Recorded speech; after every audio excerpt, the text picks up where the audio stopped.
Everyone, welcome to our channel computer study zone. आज हम बात करने वाले हैं कंप्यूटर साइंस स्टूडेंट्स की प्लेसमेंट प्रोसेस के लिए कौन कौन सी स्ट्रेटेजी, कौन कौन सी तैयारी उन्हें करनी होती है। सबसे पहले अगर से हम बात करें तो आप सभी स्टूडेंट्स को अभी से एक सेट करना होगा कि आप कौन सी प्रोग्रामिंग लैंग्वेज पर वर्क करना चाहते हैं। आपको अपनी लैंग्वेज डिसाइड करनी होगी कि आप कौन सी लैंग्वेज पर काम करना चाहते हैं, किस साइड पर आपका इंटरेस्ट है और कौन सी लैंग्वेज साइड पर आपको जॉब चाहिए। सबसे पहले अगर से आपने ये फाइंड कर लिया कि अगर से आप जावा साइड पर जाना चाहते हैं, पाइथन साइड पर जाना चाहते हैं या आपने कोई और लैंग्वेज कर रखी है, अगर से आपका पहला स्टेप क्लियर है तो इसके बाद की जब प्रोसेस होती है तो आपको बहुत इजी हो जाता है कि आप किस फील्ड में जाना चाहते हैं और कौन सी कंपनी में आप अप्लाई करना चाह रहे हैं, कौन सी कंपनी की जो प्रोसेस है प्लेसमेंट प्रोसेस उसमें आप पार्ट ले रहे हैं। ठीक है, तो सबसे पहला वर्क है कि आपको अभी डिसाइड करना होगा कि आपको कौन सी लैंग्वेज पर वर्क करना है, आपका इंटरेस्ट क्या है। इसके बाद कंपनीज में मोस्टली आपको जो अभी क्वेश्चंस पूछे जाते हैं या जिसके लिए आपको प्रिपेयर होना है कि वो लेटेस्ट टेक्नोलॉजी कौन सी है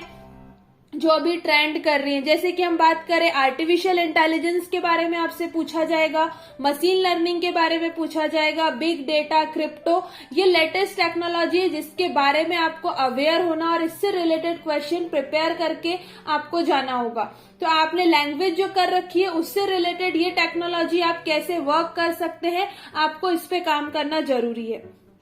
इसके बाद अगर से हम एग्जांपल से समझे कि जावा बेस्ड कोई कंपनी आ रही है, आप उसके लिए प्रिपेयर कर रहे हैं, तो आपको बेसिक सिंटैक्स, जावा के बेसिक टर्म्स क्या हो सकती है, कनेक्शन फ्रेमवर्क क्या होता है, ऐसे आपको क्वेश्चंस प्रिपेयर करने होंगे। इसके बाद हम सब्जेक्ट की बात करें तो आपको डेटा स्ट्रक्चर पे बहुत अच्छे से कमांड करनी होगी, क्योंकि मोस्टली कंपनीज जो है अगर से डेटा स्ट्रक्चर के कॉन्सेप्ट की हम बात करें तो वो अरे, सॉर्टिंग, सर्चिंग, इन टेक्निक्स पर, इन चीजों पर क्वेश्चंस पूछे जाते हैं, तो आपको इसके लिए भी प्रिपेयर करना होगा। इसके बाद हम अदर सब्जेक्ट की बात करें तो आपको ऑब्जेक्ट ओरिएंटेड प्रोग्रामिंग के जो बेसिक कॉन्सेप्ट हैं वो बहुत अच्छे से क्लियर होने चाहिए, वो भी आपको पूछे जाते हैं। तो ये हमने एग्जाम्पल लिया कि जावा बेस्ड अगर से कोई कंपनी आ रही है तो वो ये सारी चीजें पूछेगी। ऐसे ही आपने अगर से कोई और लैंग्वेज कर रखी है तो उससे रिलेटेड टर्म्स जो चीजें आती हैं वो आपसे पूछी जाएंगी और आपको उस अकॉर्डिंग प्रिपेयर होना होगा। साथ ही आपको ये भी देखना होगा कि आप किस कंपनी के लिए जा रहे हैं, उस कंपनी के बारे में आपको डिटेल इन्फॉर्मेशन आपके पास होनी चाहिए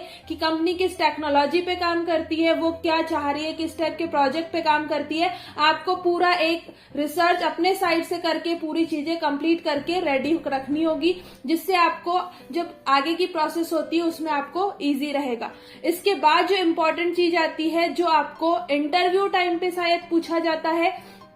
या उससे पहले भी आपको ये चीजें हेल्प करें, इंटरव्यू में तो करेंगी, तो आपको पूछा जाता है कि आपने कौन कौन से प्रोजेक्ट पे काम किया है, आपने एक्चुअल जो वर्क किया है आपको वो डिटेल में एक्सप्लेन करना होता है। और इसके लिए सबसे अच्छी चीज जो आपको अभी से ध्यान में रखनी है कि आपको जब आंसर देना है, जब आपने प्रोजेक्ट पे वर्क किया है, तो आपको कॉन्फिडेंस के साथ देना है, आपको क्लियर बोलना है, क्लियर एक्सप्लेन करने की टेक्निक पर भी काम करना है। टेक्निकल टर्म्स के साथ साथ आपको इन चीजों पर भी वर्क करना होगा, क्योंकि अब इसके लिए आपके पास बहुत ज्यादा टाइम नहीं है। अब आपका प्लेसमेंट प्रोसेस स्टार्ट हो चुकी है, कंपनीज आने लग गई, तो आपको ये चीजें अभी से वर्क करनी होगी। आई होप कि आप प्लेसमेंट प्रोसेस के लिए रेडी हो। और अगर से आपने इनमें से कोई चीजें अभी आपने नहीं कर रखी है, अगर से आपकी लैंग्वेज डिसाइड है, आपने एक्स्ट्रा टेक्निकल जो स्किल्स हैं या फिर हम लेटेस्ट टेक्नोलॉजी की बात करें उस पे क्वेश्चंस अभी रेडी नहीं किया, आप उस पे कर ले। डेटा स्ट्रक्चर एंड उपम के कॉन्सेप्ट आप क्लियर रखें, साथ ही प्रोजेक्ट को आप कितने अच्छे से एक्सप्लेन कर सकते हैं, आपको इस पर भी वर्क करना होगा, इसकी भी प्रिपरेशन करनी होगी।